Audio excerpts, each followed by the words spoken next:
तो किसी ने क्या खूब कहा है कि ओवर थिंकिंग एक ऐसी दर्द है जो हर रोज आपको अंदर ही अंदर मारता है। और सबसे दुख की बात तो ये है कि हम में से बहुत सारे लोग ये किसी को बता भी नहीं पाते। Hello everyone, welcome back. I hope all of you are doing great. आज के इस वीडियो में मैं बात करूंगी ओवर थिंकिंग के बारे में, कैसे हम इस ओवर थिंकिंग की एक बुरी हैबिट को बंद करें या फिर उसे कम कर दें। और अगर हम सोच भी रहे हैं किसी चीजों के बारे में तो उस ओवर थिंकिंग को पॉजिटिव डायरेक्शन में ले जाए।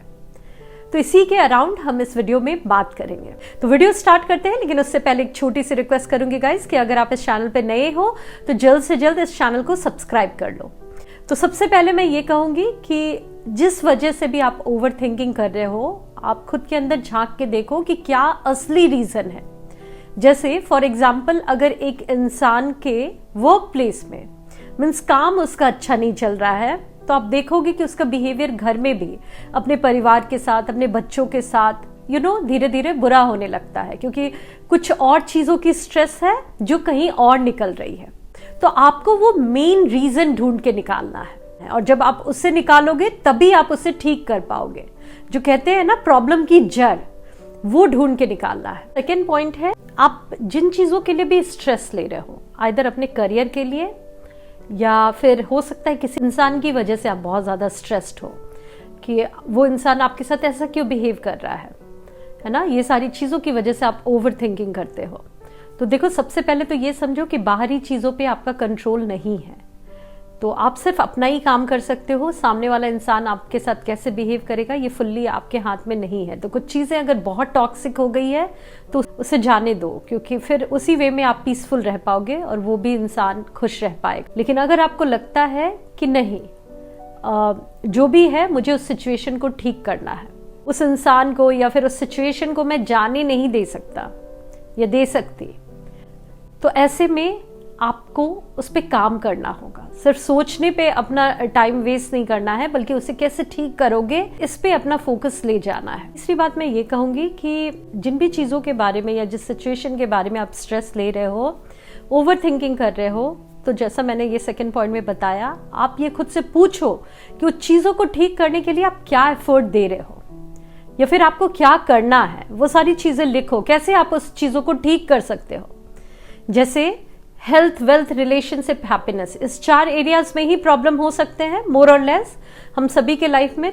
तो इन सारी चीजों का ना एक फॉर्मूला होता है। जैसे मैथ्स में आपने सुना होगा ना, a + b का whole square equals to a² + b² + 2ab। इसी तरह ना सक्सेस की, आप करियर की बात करो तो इसका भी एक फॉर्मूला है कि आपको डिसिप्लिन रहना है, कंसिस्टेंट रहना है, हार्डवर्क करना है, नई नई चीजें सीखनी है और नेवर गिव अप वाले एटीट्यूड रखने हैं। ये 4-5 चीजों पे भी अगर आप ध्यान दे दो ना, तो बहुत हद तक उस काम को कर पाते हो। रिलेशनशिप से रिलेटेड अगर प्रॉब्लम है तो रिलेशनशिप को ठीक आप कैसे करोगे? प्रॉपर कम्युनिकेशन, ट्रस्ट होना सामने वाले इंसान पे, फेथ होना, उसके लिए एक रिस्पेक्ट होना। तो कुछ सिचुएशन गलत भी हो गई, लेकिन जब आपको उसे ठीक करना है तो उस गलतियों को जाने देना और पेशेंस के साथ सामने वाले की बातों को सुनना। इस वे में आप रिश्तों को ठीक कर सकते हो। तो आप देखो कि आपको किस चीजों की प्रॉब्लम है, और ये बेसिक चीजों का अगर ध्यान रखकर आप उस प्रॉब्लम को सॉल्व करने जाते हो तो बहुत हद तक आप चीजों को ठीक कर लेते हो। और जब ठीक कर लेते हो तो उस चीजों की स्ट्रेस, एंजाइटी और ओवर थिंकिंग भी आपके अंदर से चली जाती है। लेकिन सिर्फ आप प्रॉब्लम का सोचोगे और उसके लिए आपको क्या करना है इस पे फोकस नहीं करोगे, तो फिर आप हमेशा इस ओवर थिंकिंग की जाल में फंसे रहोगे और उससे कभी निकल नहीं पाओगे। पॉइंट है कि आपको ये समझना है कि ओवर थिंकिंग का होना नॉर्मल है। किसी भी चीजों की ओवर थिंकिंग होती है ना, तो आपको कहीं ना कहीं आपका माइंड बताता है कि ये सारे प्रॉब्लम्स है। उसे अगर आप ठीक कर लेते हो ना, तो बहुत हद तक आपकी लाइफ भी बेटर होती है। तो इस ओवर थिंकिंग को इस नेगेटिव वे में मत देखो कि ये आपके लिए गलत ही है। कुछ चीजों की ओवर थिंकिंग करना, उसका स्ट्रेस होना आपको लाइफ में बेहतर बनाता है। हाँ, इसे बेहतर करने का 2 तरीका है। एक तो कि आपको अगर उन चीजों की वजह से बहुत ज्यादा ओवर थिंकिंग हो रही है, स्ट्रेस हो रही है, वो प्रॉब्लम बहुत बड़ा है, तो सबसे पहले आप सारे काम को हटाओ और उसे ठीक करो। और दूसरा अप्रोच ये भी है कि अगर आपको लगता है कि फुल्ली आप उस काम में उतना एफर्ट नहीं दे सकते या फिर वो चीजें आपके हाथ में नहीं है, तो बहुत सारी अच्छी चीजें भी है मीन्स अगर कुछ चीज़ों की स्ट्रेस आपके अंदर है तो अगर आप गौर से देखोगे तो आपके लाइफ में कुछ अच्छी चीज़ें भी होगी। वो 60-70% हैप्पीनेस उसकी वजह से आ जाएगी। तो ये 20% 30% पे अगर आप फोकस करोगे तो वो 60-70% को भी आप खो दोगे। तो उसे इंजॉय करो, उस हैप्पीनेस को अपने अंदर रखो और फिर इसे कैसे ठीक करोगे इस पे फोकस करो। इस पॉइंट में मैं ये कहूँगी कि देखो, हम सभी के लाइफ अलग है, हमारी चैलेंजेस अलग है।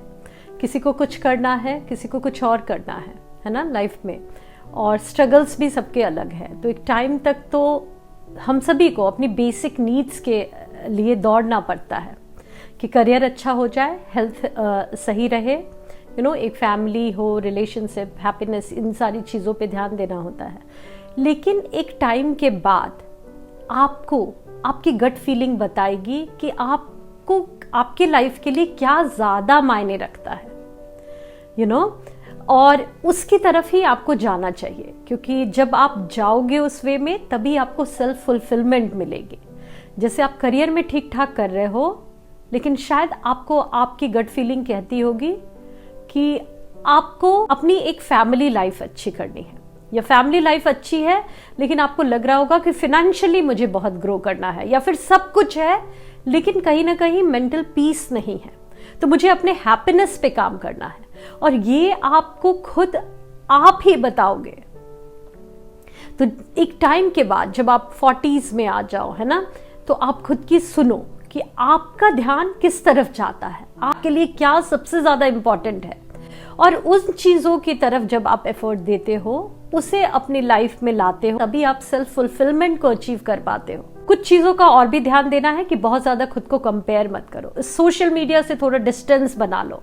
अनवांटेड चीजें जो कहीं भी आपको सर्व नहीं कर रही है, उनसे थोड़ा डिस्टेंस बना। ग्रेटफुल भी होना है, और स्पिरिचुअल भी आप अगर हो जाते हो तो आपका माइंड बहुत हद तक काम होता है। फालतू की चीजों पे आप बहुत ध्यान नहीं देते, और चीजों को सरेंडर करना भी आप सीख जाते हो। तो इन्हीं सारी चीजों पे आप ध्यान दो और फिर देखो कि आपकी लाइफ कैसे बेटर हो जाती है। तो थैंक यू सो मच अपना कीमती समय देने के लिए। आप मुझे कमेंट के थ्रू बताना कि आपको ये वीडियो कैसा लगा, और अगर अच्छा लगा हो तो अपने फ्रेंड्स एंड फैमिली के साथ शेयर भी करना। मिलती हूँ आप सभी से नेक्स्ट वीडियो में। तब तक के लिए bye bye and take care.